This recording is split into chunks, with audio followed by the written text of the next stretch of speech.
नमस्कार दोस्तों, कैसे हैं आप लोग। तो दोस्तों आज हम अपनी वीडियो में बात करेंगे। जैसे कि आप लोगों को मालूम होगा कि पिछले 5 दिन पहले श्री नरेंद्र मोदी जी के द्वारा अपने ही देश के एक आइलैंड लक्षद्वीप पर विजिट किया गया और वहां जाने के बाद लक्षद्वीप को मतलब लोकल टूरिज्म को लेकर प्रमोट किया गया। नरेंद्र मोदी जी का कहना है कि किसी भी देश के आइलैंड पे घूमने से पहले अपने ही देश के आइलैंड जो लक्षद्वीप है इस पर एक बार जरूर आए। और दोस्तों नरेंद्र मोदी के द्वारा यह पोस्ट डालने के बाद #बायकॉट मालदीव करके ये ट्रेंडिंग होने लगा सोशल मीडिया पर। दोस्तों ये ट्रेंडिंग होने के पीछे भी एक कारण है, क्योंकि जैसे कि नरेंद्र मोदी जी ये पोस्ट डाले कि किसी भी देश में घूमने से पहले, किसी भी आइलैंड विजिट करने से पहले अपने ही देश का जो आइलैंड लक्षद्वीप है इस पर विजिट किया कीजिए। लेकिन इस पोस्ट के बाद मालदीव के जो भी नेता है, ऑफिशियल नेता है, छोटे मोटे लोग नहीं, ऑफिशियल लीडर्स के द्वारा यह निकल के आता है, यह बोला जाता है कि भाई वहाँ पे मतलब इंडिया में ये लोग टूरिज्म को प्रमोट क्या करेंगे। ऐसे लगता है कि इनके रूम में गंदगी रहती है, खुले में एक करता है, खुले में एक करता है। लोग काफ़ी रेसिस्ट कमेंट करने लगा। इस कमेंट को देखते हुए काफ़ी एक सोशल मीडिया में वार छिड़ गया। हैशटैग जो भी बायकॉट मालदीव ट्रेंड करने लगा। इसको कैसे मतलब कि समझ लो, काफ़ी जो फ्लाइट की टिकटें थी, होटल की जो टिकटें ऑलरेडी बुक कर दिया गया था मालदीव जाने के लिए, मालदीव के लिए, और अचानक वो सभी जो टिकटें थी, चाहे फ्लाइट की हो चाहे होटल्स की हो, अनाधून कैंसिल होने लगी। और दोस्तों इन सभी चीज़ों पर हमारे देश की जो भी सेलिब्रिटीज़ है, चाहे अक्षय कुमार, सलमान खान, शारदा कपूर, सचिन तेंदुलकर, इन सब, जॉन इब्राहिम, इन सभी के द्वारा किस तरह से इस पर रिएक्शन था मैं आपको दिखाता हूँ। दोस्तों इन सभी चीज़ों पर अक्षय कुमार के द्वारा यह रिएक्शन आता है। Came across comments from prominent public figure from Maldives passing hateful and racist comments on Indians, surprised that they are doing this to a country that send them the maximum number of tourism। मतलब उस country का ये लोग hateful comment कर रहे हैं, racist comment कर रहे हैं, जिस कंट्री के द्वारा सबसे ज़्यादा टूरिज्म मालदीव के लिए जाता है। We are good to our neighbors, but why should we tolerate such unprovoked hate? I have visited the Maldives many times and always praised it, but dignity first। Akshay Kumar बोल रहे हैं क्या कि मैं मालदीव को काफ़ी टाइम विजिट किया हूँ और मुझे अच्छा लगता है, इसके लिए प्रे भी किया हूँ, लेकिन बात जब हमारे देश की डिग्निटी की आती है तो हमारा डिग्निटी फर्स्ट रहेगा। और इसके साथ explore Indian island hashtag trend करने लगता है। और इसी तरह और भी हमारे देश की सेलिब्रिटी प्रमोट किया अपने जो इंडिया का जो आइलैंड लक्षद्वीप है। शारदा कपूर फोटो डालती है और बोलती है क्या, जॉन इब्राहिम भी पोस्ट डालते हैं with the amazing Indian hospitality, the India of अतिथि देवो भव। दोस्तों सचिन तेंदुलकर के द्वारा तो वहाँ पे जो अपना 50वां जन्मदिन मनाए, वहाँ का कुछ बैटिंग कर रहे थे अपना लक्षद्वीप आइलैंड का, उसका भी वीडियो शेयर करते हुए अपने जो लोकल टूरिज्म है उसको प्रमोट किए। और चलो दोस्तों चलते चलते कुछ इसके फैक्ट के बारे में बात कर लेते हैं, मालदीव के बारे में बात कर लेते हैं। दोस्तों अभी वहाँ का प्रेसिडेंट मोहम्मद मुइज़ू है। अभी जो वहाँ का प्रेसिडेंट है मालदीव का मोहम्मद मुइज़ू है। लेकिन अभी क्या इंडिया और मालदीव के बीच कुछ चल तो रहा है क्या कि इस तरह से हमारे देश के प्रति उन लोगों का रवैया अभी तक निकल के आ रहा है। दोस्तों अगर हम बात करें कि मालदीव के जो भी अभी तक का प्रेसिडेंट बनते आ रहे थे, वो प्रेसिडेंट बनने के बाद या प्रेसिडेंट बनने से पहले सबसे पहले इंडिया विजिट करते थे, इंडिया से आकर मिलते थे और तो अपने देश जाके मतलब प्रेसिडेंटी का जो भी प्रेसिडेंट बन के अपना जो भी करना था वो अपना करते थे। लेकिन अभी का जो प्रेसिडेंट है, आप इतना समझ लो कि प्रेसिडेंट बनने के बाद इंडिया नहीं आया, इंडिया के बाद जबकि तुर्की चला गया, और तुर्की जाने के बाद अभी उसका प्लान कहाँ जाने का है, चाइना जाने का है।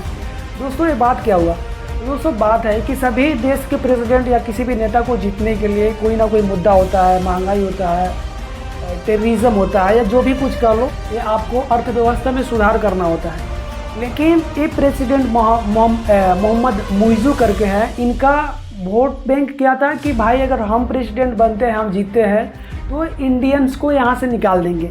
मेनली बात है क्या कि इंडिया का जो भी वहाँ सैनिक रहते हैं, वहाँ का आर्म फोर्स रहते हैं इंडिया का, कहाँ पे, मालदीव में, उनको निकाल देंगे। तो दोस्तों अगर आप लोग पूछोगे यार अपना इंडिया का आर्मी वहाँ पे क्या कर रही है, दोस्तों आप लोग को मालूम होना चाहिए केवल 90,000 स्क्वायर किलोमीटर में वो है, जिसपे 12 आइलैंड है।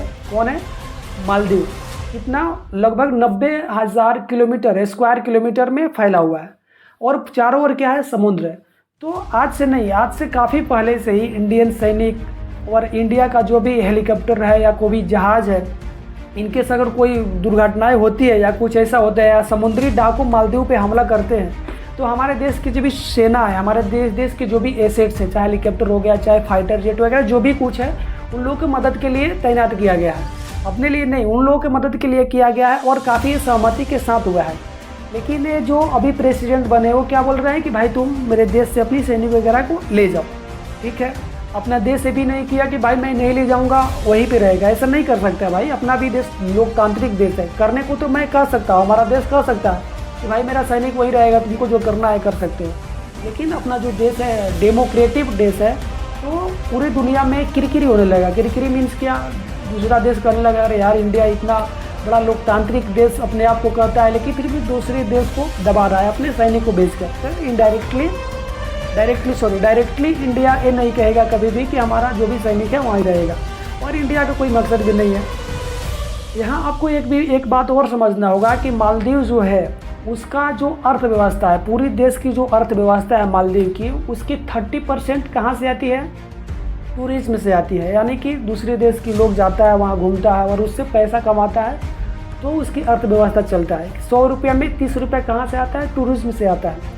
अगर आप बताओ कि इनडायरेक्टली अगर उसके टूरिज्म जो है, उसका देश में जाने वाला जो भी ट्रेवलर है या टूरिस्ट है, उसको रोक दिया जाए, तो उसकी अर्थव्यवस्था खटाक से नीचे गिर जाएगी। तो वही नरेंद्र मोदी का समझो कि एक चेस माइंड चला और अपने ही देश का जो भी लक्षद्वीप है इसको प्रमोट किए, और कि हमारा देश का जो भी जाने वाला दूसरे देश में जा रहा है, किसी आइलैंड पे जा रहा है, तो सबसे पहले यहाँ विजिट करे, अपने ही देश के आइलैंड लक्षद्वीप पर विजिट करे। इनडायरेक्टली कहाँ उसका चोट पहुँचा, मालदीव पर पहुँचा, क्योंकि उसकी देश की अर्थव्यवस्था 30% टूरिस्ट से आती है, और उसके देश में सबसे ज़्यादा जाने वाला लोग कहाँ का रहता है, इंडिया का रहता है। क्यों रहता है भाई, ज़्यादा दूर नहीं है, आप देख सकते हो मैप में, ज़्यादा दूर नहीं है, इंडिया से मालदीव ज़्यादा दूर नहीं है, बस पास ही है। और इस चलते चलते एक और बात कर रहे हैं, फैक्चुअल बात कर रहे हैं कि अगर मान लो कि कितना है उसका 90,000 स्क्वायर किलोमीटर में फैला हुआ है। अगर हम अपने बिहार से उसकी तुलना करें तो हमारा बिहार अप्रॉक्सीमेटली 94,000 स्क्वायर किलोमीटर में है, तो कहीं ना कहीं उससे ज़्यादा है। वहाँ की टोटल जो पॉपुलेशन है ना, मालदीव की टोटल पॉपुलेशन कितनी है, अप्रॉक्सीमेटली 5 लाख समथिंग है, और हमारे बिहार का कितना है 10 करोड़। अगर कैलकुलेट करके देखा जाए तो भाई 200 गुना ज़्यादा है। और मालदीव एक देश है, समझ लो कि एक देश है, बिहार से भी छोटा है और एक देश है, और वो भी धमकी दे रहा है कि यार ये करेगा तुम्हारा सैनिक हटा लो, हटा लेगा कोई दिक्कत नहीं है, लेकिन साले लेकिन तुम अपने आप से पूछो भाई कि जिस तरह से समुद्र के बीच में तुम हो, ये फैक्चुअल बात कर रहा हूँ मैं, ऐसे पूर्वोक्त के बात नहीं कर रहा हूँ या बना बनाया कुछ बात नहीं कर रहा हूँ।